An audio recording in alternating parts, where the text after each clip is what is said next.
Hi, this is Eva Cartman, host of the Dream Big podcast show, the place to go to learn, laugh, and grow. 2020 has been a very challenging year for the entire world. As a result of COVID-19, businesses are hurting, schools are closed, summer travel plans are canceled. At the beginning of the year, Kobe Bryant tragically died in a helicopter crash. Here in the United States, there have been shocking cases of police brutality that have led to protests and riots. All in all, it has certainly been the most challenging year of my life.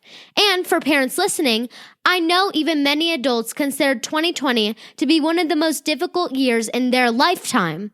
So, is 2020 a curse? Or maybe if we look at it from a different angle, we can turn it into a blessing.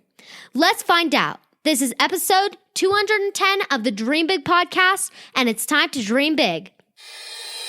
My name is Eva Cartman.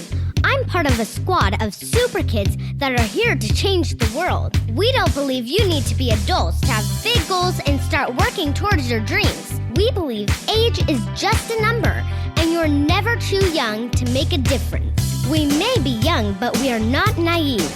We understand that achieving our big dreams will not be easy. It will take incredible dedication, hard work, and yes, massive action.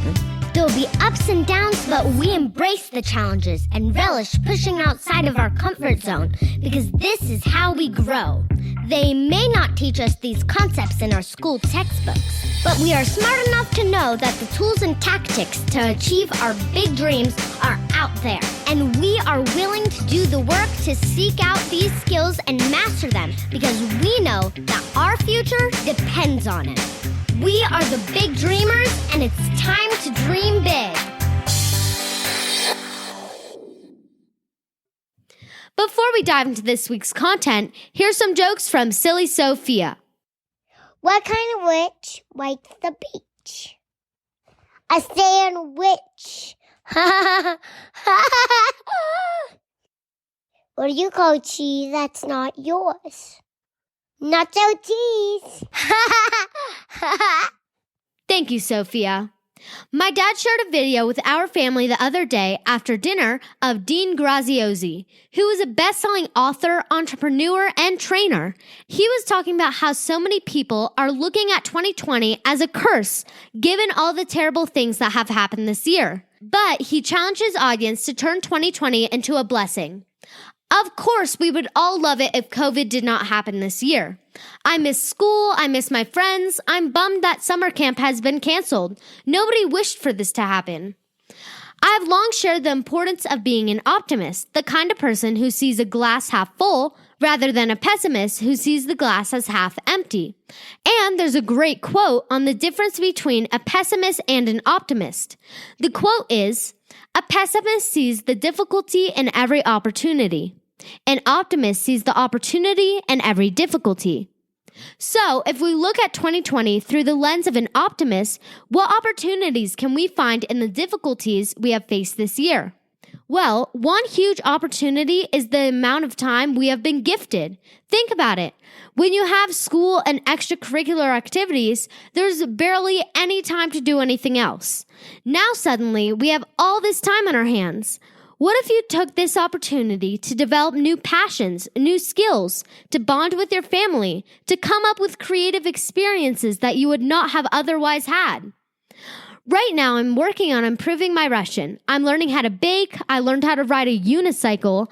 I'm working on launching a course. I'm running a Zoom camp for a small group of 3 to 5-year-olds. I'm going to spend 2 weeks with my grandparents who I don't see often. None of these things would have happened if I had been in school full-time with my normal activities. Sure, I would love to be going to camp this summer, but I'm embracing this opportunity to spend more time with my family and my grandparents. So yes, 2020 so far has been an incredibly difficult year, but it doesn't have to be a curse. It can be a blessing. And if you take massive action, if you learn new skills and passions, if you develop a closer relationship with your parents and siblings, then 5 or 10 years from now, you can look back at this time as a blessing, a turning point in your life. Thank you to Dean Grazioizi for inspiring this episode, and thank you to all the big dreamers for tuning in. Be sure to subscribe to the podcast to get notified whenever we post a new episode. And if you haven't already, please consider leaving a review of the podcast on iTunes at dreambigpodcast.com/iTunes. We do read your reviews and really appreciate the kind words. Finally, if you haven't already, have your parents claim the ultimate personal growth resource guide for kids. Over 50 hours of my favorite interviews and solo episodes at dreambigpodcast.com/resources. That's all for today. This is Eva Cartman reminding you that you have unlimited potential. Your dreams are not optional. You need to make them essential. So take massive action to turn those big dreams into reality. Live with passion, the way life is meant to be. I'll see you next episode. Bye!